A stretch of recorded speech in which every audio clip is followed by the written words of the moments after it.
I want to give you today a few hacks that will help you gain a lot of followers when it comes to your Shopify dropshipping, actually bringing your sales from $0 to $5 million in 1 year. We're talking about 1 year. How do you actually achieve extraordinary success using Shopify dropshipping? Really important to have a few hacks that you need to pay attention to so that you can actually achieve success real quick. So let's talk about that. The first thing you need to pay attention to here is that you need to find trending products. It's not just about finding any kind of products. People talk about finding winning products. For us, the most important element is to find trending products, because you can have a winning product that is winning today, but is not winning 3 months from now. But you want a product that is winning over time, and winning products that are actually winning over time are basically trending products. So a trending product will always be trending, because the thing here is that if you have a trending product that revolves around the holidays, for instance, there are certain products that are always trending around the holidays. This is just human behavior. You can't change that. Okay. And the thing is that you have to pay attention to what's happening in your specific niche, because when we talk about trending products, we want to pay attention to what's happening in your niche, because every niche is different. Okay. Every niche is different. So, and then that's why you need to find a niche dropshipping product. So when we talk about, first of all, you want to look at the overall ecosystem of trending products, and you want to pick a product that really relates to your specific niche. Now, just make sure though that the niche is large enough for you to actually sell and actually deliver a profitable sort of margin on your dropshipping business, because we're talking about $0 to $5 million in 1 year. So you really need to look at a lot of things, and you want to actually don't look for multiple niche products, just find one. And you want to actually zero in on that specific niche dropshipping product, and you actually put all your efforts and energy on that dropshipping product. So first of all, find the trending products. Number two, you want to find a niche dropshipping product within those trends. It's really important to make sure that the demographic, the geography, and the behavior all must be in sync, so that when you actually roll out the product, it's going to work anyway, because you've already studied the demographic, you've already studied their behavior, you've already studied the geography. Boss, welcome back to the show. It's really a pleasure to have you here. Make yourself comfortable. You are going to enjoy today's conversation.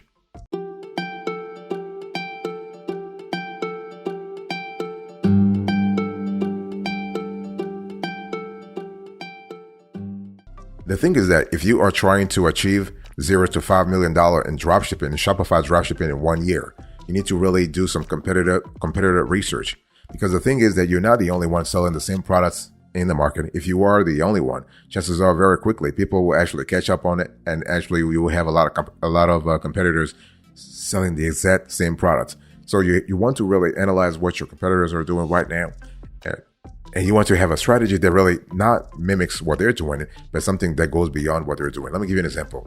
Let's say your competitors are selling product X, but you can't really, even though the product X is very profitable in terms of the profit margin, what you want to do is you do not want to sell the same product, because you're going to enter a very crowded area. You want to sell a substitute product. Okay, so basically you want to sell a product that is closely related to product X, but it's actually doesn't have the same attributes. So you have a product Y. So basically it can be 70%, 80% sort of match. You can have a match 70%, but you have a few variations that really sort of distance your product from the competition. By doing that, you're driving traffic gradually to your store. That's what you want if you are trying to achieve massive success in your Shopify dropshipping in 1 year. So the goal is we want to go from $0 to $5 million in 1 year. And the thing is that you got to have some massive, I would say, the demographic must be there, right? The market must be there. You need to have the sales. Obviously, you can't just have the same strategy throughout the year consistently. You have to maybe look at seasonality, for instance. So around the holidays, you want to really beef up your marketing, your dropshipping ads on Facebook, on YouTube, for instance, to make sure that you make a lot of sales. And when we talk about doing dropshipping competitor research, you also need to think about TikTok, for instance. TikTok nowadays has become very, very influential when it comes to dropshipping. So you want to research product hashtags on TikTok to know exactly what's trending. That way you want to incorporate that into your strategy, so you are sure that you are always following the right trends. This is so important.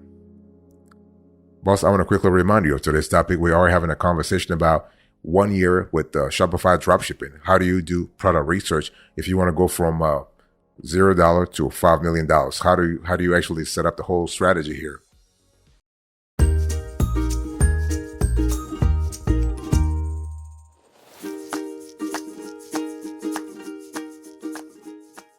Next, what you want to do here is that once you actually are able to research the right product hashtag on TikTok, you want to really pay attention to what's happening on other shopping sites, right?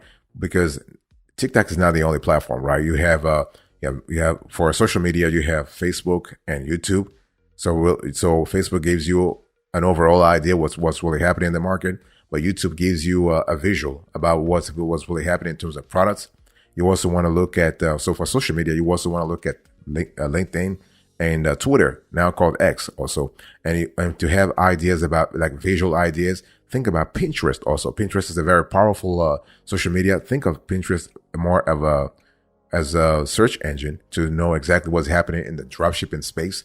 And so that's for social media. Try also the other platforms, like you can look at e-commerce marketplaces like Facebook, Amazon, Facebook Marketplace, Amazon. You want to have eBay and Etsy. And also think about all the other e-commerce platforms such as Shopify, BigCommerce, and WooCommerce. So this is really important because this is called competitive intelligence. You're trying to really find out what's happening in the market, and you got to do this consistently. If you're serious about if you have a 1 year of a dropshipping challenge and you want to bring your sales from 0 to 5 million, you really need to hit all the important points. So when we talk about you actually searching all social shopping sites for product that sell, you really need to have you can do it manually, don't get me wrong, but it's just a lot better if you use some kind of software. You have a lot of software that can help you with that. You have AutoDS. You can use Zig Analytics. You can even use the regular dropshipping platforms such as Doba, Spocket, to really have a clear idea what's really winning. Because if you're trying to really make sales ASAP, you need to be very clear about what's winning, and that's all you want to really pay attention to.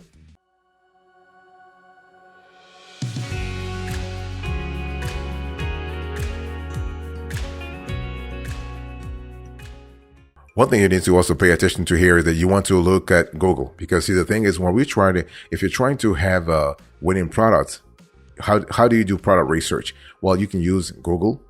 We're talking about Google Trends. First of all, with Google, you can do a lot of stuff. You can do a normal Google search to see what's really happening, and you can see the suggestions that Google, the search bar, really has for you. That's the one way to do the research in Google, so you have a clear idea what's really winning. See, the thing is, when you do research in dropshipping and product research, it's not just about finding a product that you want that really fits with your audience. You also have to make sure that product, you need to pay attention to the ACO, to the search engine optimization profile of that keyword that revolves around that product. In other words, is that product competitive? Because see, the thing is, a product can be really trending. It can be very popular, but if that keyword is very also competitive, you're not going to rank. You can't rank because it will take you like massive budgets to rank for that keyword. So that's why you want to look for the long tail keywords, to make sure you go after those long tail keywords, so that those long tail keywords tends to be less competitive. But just make sure you have a decent amount of research around that. And then that's what you want to rank for. And so gradually you want to rank for long tail keywords one at a time. And little by little, gradually, it will build your audience. That's what you need. So when we talk about like using Google, you can do regular search.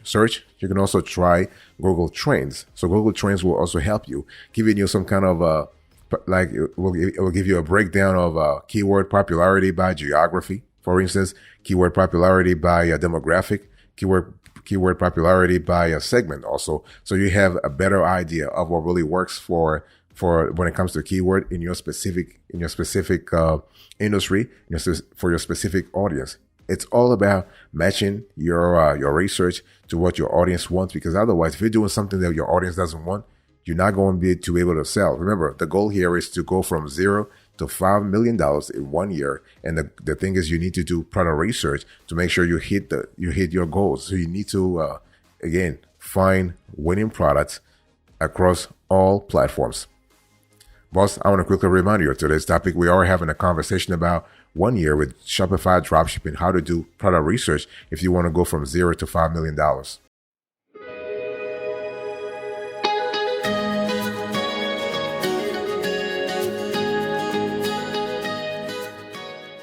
One thing you want to try to do here is that you need to, if you like, you can do product research manually. Yes, I've said this before.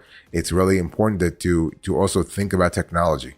You have a lot of apps, a lot of software tools, a lot of automation capabilities that are out there when it comes to Shopify dropshipping in terms of product research.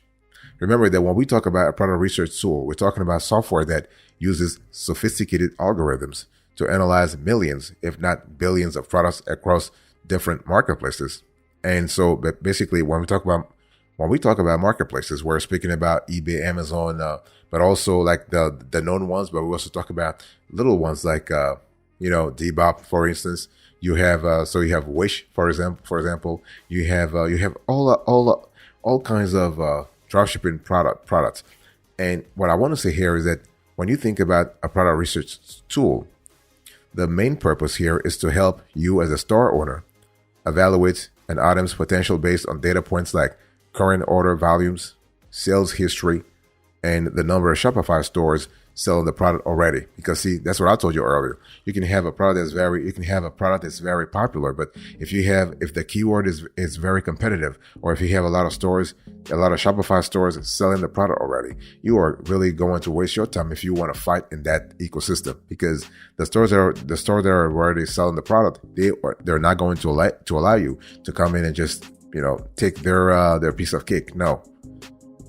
It's really important to understand that you have a lot of dropshipping product research tools available in the market, but we actually we've been using a lot of them. I said AutoDS. You have Sell the Train, for example. So the whole idea is you need to have you need to have a strong definition of what you want to go after. You also have Niche Scraper. You have Ecom Hunt. You have Ali Shark. You have a lot of those product research tools. But again, the probability of you finding a good product depends on the sector you're in, the niche you're in, the target audience you're in, and the seasonality also.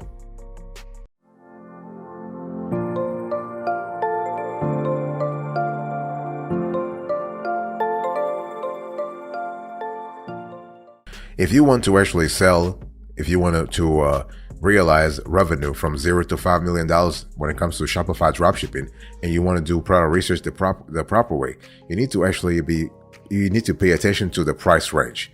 The thing is that a lot of dropshippers, they pay attention to high priced products. Sometimes you can have a low priced product and still make money if you have volume, right? At the end of the day, revenue is revenue. Either you actually sell 1,000 items at $10 or 10,000 items at $1, you're still making the same revenue. Okay, so it's all about revenue, gross revenue. That's what really matters. So you want to determine your price range. So there are three things you need to do, and when it comes to determining your price range, number one, you need to actually find out what competitors are selling the exact product at. So what price they're charging for it. That's number one. Number two, what you want to do is you want to actually do a little bit of research about your own cost structure. In other words, how much are you charging now? It's called break-even analysis. In other words, how much should you sell? What's the minimum price you should sell the product at to be able to break even? So number one, what the competitors are charging. Number two, your break-even analysis. And number three, what kind of margins are you comfortable? What kind of profit margin are you comfortable in when it comes to your dropshipping products? And normally we tell our clients to always have 50%, minimum 50%. So 50% is really a healthy threshold to start at when it comes to a profit margin, because 50% is not just, people might say, well, 50% is too much. No, because you need to actually cover a lot of costs. You got to cover a lot of costs. And we just talked about the break-even analysis. So the break-even analysis will take care of your cost structure. So if you have 50%, if you add 50% systematically, at least 50% systematically to all your products, as long as it's not too much, you should be able to actually have a healthy margin. You should be able to absorb your budgetary costs, and also you have some money left over for the future. Okay, so remember, dropshipping is always a long-term game. It's not a short-term game. Things don't happen overnight. It takes a long time, so you have to really brace yourself. This is really important.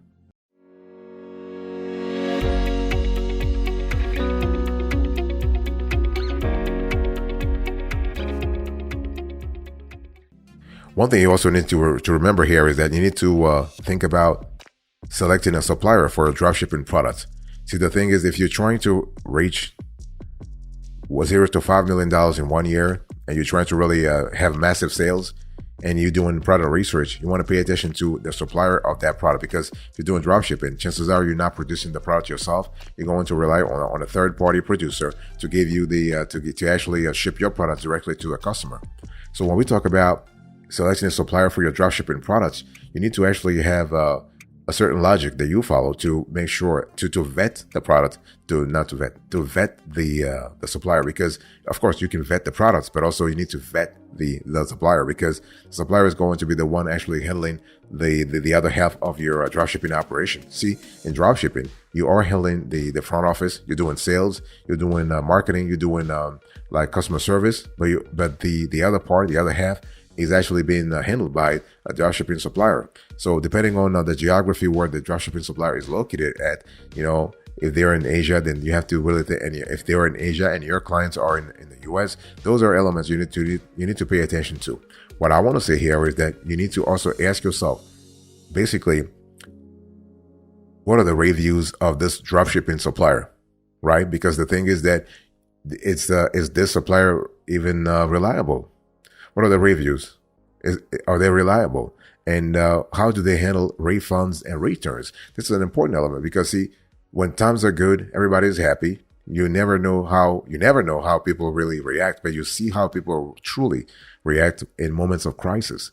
And crisis can actually happen when a customer is not happy with the product and they returned it. So how does the supplier handle returns and refunds? So this has to be clear from the get-go. Do not actually wait for it when there's a little situation. That's when you start asking the supplier about their delivery times, about their return policies, about their refund policies. Okay, so we can be really clear. Now, ideally, when the customer wants the refund, basically you, the dropshipper, you first need to take the money out of your own account and give it to the customer, and then go to the supplier, let them want to recoup that money.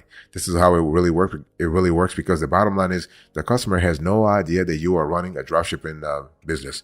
The customer just places an order, and the customer expects to have the product for which he or she has already paid money. So it's really always important for you to actually save the face when it comes to dropshipping, so that your store is always aware of your stories always comes out in good terms. This is really important to really pay attention to that. And so overall, this is all I have to say today.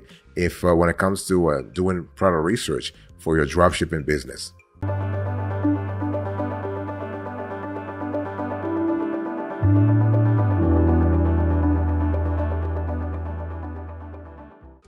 Thank you so much for your attention. I really appreciate it. In today's conversation, I had a quick convo with you about 1 year with Shopify Dropshipping, how to do product research the proper way. Thank you so much for your attention. God bless you. I'll see you next time. But until then, remember, stay marvelous.